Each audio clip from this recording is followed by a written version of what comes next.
Is your home's value being affected by tariffs and the broader tariff threat? And are you maybe hesitant on buying a home right now given the current situation? In this video, I'm going to be discussing if tariffs are having an effect on the market here and if you should be worried. If you end up finding some value in the video, hit the like button, subscribe for more content similar to this. For the last few months, tariff is a word I think most of you have probably heard about multiple times a week by this point, whether it's on the news, on social media, or in your day-to-day life. As a homeowner or home buyer, you might have some concerns about the market right now. I certainly know that I hear about these concerns from people in my sphere and my network. Let's start with home buyers. With home buyers, there's two main concerns I hear about these days.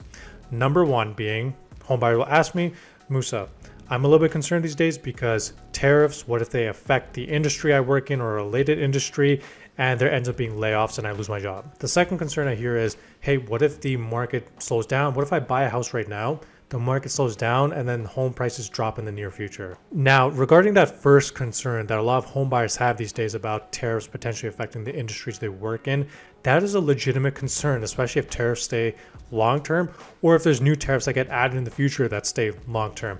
As of the recording of this video, the United States has levied the following tariffs against Canada. 25% tariffs on non-USMCA compliant Canadian goods, 25% tariffs on steel and aluminum, 10% tariffs on energy and potash, and 25% worldwide tariffs on all automobiles and certain auto parts. I think for most people, the one that's a little bit tricky to understand is that first one, the one that talks about 25% tariffs on anything that's non-compliant with the USMCA.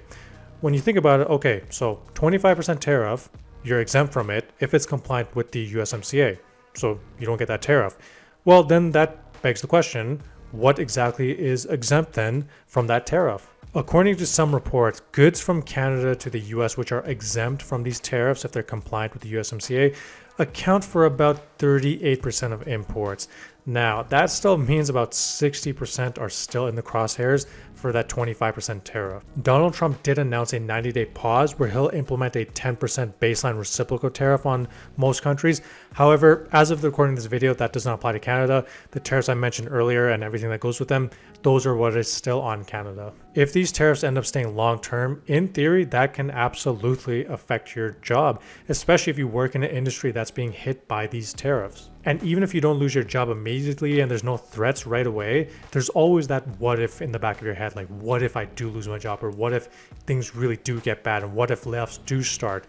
That can absolutely make you hesitant in terms of your decision on buying a home. And honestly, there's not too much I can say about that because I'm not in your position. I don't work in your industry, which might be getting affected by these tariffs. And there's no way I would ever tell someone who's working in that type of position that, oh, don't worry, your job is 100% safe. There's no issue. I would never say that. Like I said, in theory, if these tariffs stay long term, you can absolutely be in a position where you could potentially lose your job, get a layoff, reduced hours, whatever it is. The other thing that might make a home buyer hesitant to buy right now is kind of related to that first point, because a home buyer might be thinking, okay, what if other people are in the same situation as me or they're concerned like me?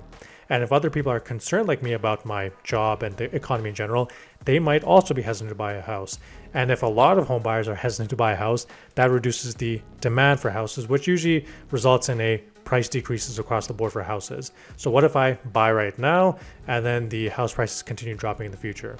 Now, regarding this, obviously I cannot speak about every single market in the country. However, I'm going to speak mostly about Calgary.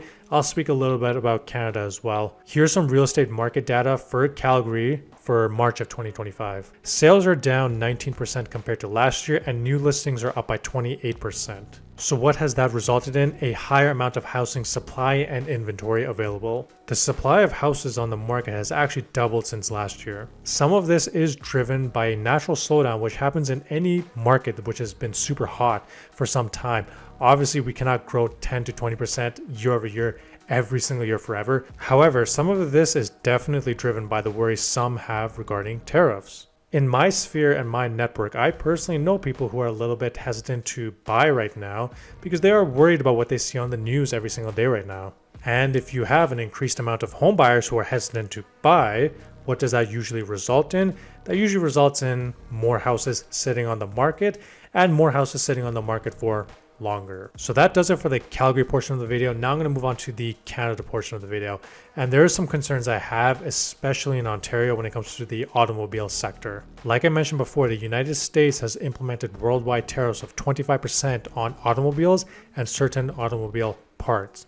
I'm concerned for Ontario because they are much more vulnerable to this than the rest of Canada, obviously. It's estimated that the auto industry in Canada directly employs around 125,000 people, with close to 400,000 additional jobs in areas tied to the auto industry.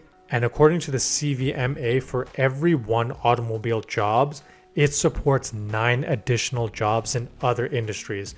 So my concern is for Ontario is that this could send a ripple effect not just through the rest of Ontario, but to other parts of Canada as well. So if these 25% tariffs on automobiles stay long term, yeah, it will probably cause people to lose jobs. I know the government's going to try to help as much as they can to subsidize the industry, but I still ultimately anticipate it could cause job losses. And if there's job losses, that means there's probably less people who are going to buy homes. If there's less people who are buying homes and writing offers on homes, that ultimately means that people who have their homes for sale are going to have to reduce their prices, which ultimately means that the value of their homes are going to go down. So yeah, if you live in Ontario, you might want to keep an eye out on your auto industry. As always, I'll keep you updated with more videos whenever there's any more crucial or critical updates that I want to share with everybody. But if you ended up enjoying the video, hit the like button, subscribe for more content similar to this. If you have any questions, leave them in the comment section down below. And if you need any help buying a home, selling a home, finding an investment property, whatever it is, feel free to reach out to me, and we'll set up a time to see how we can help with all your needs. Thank you again for watching. Take care. Have a great week. Bye.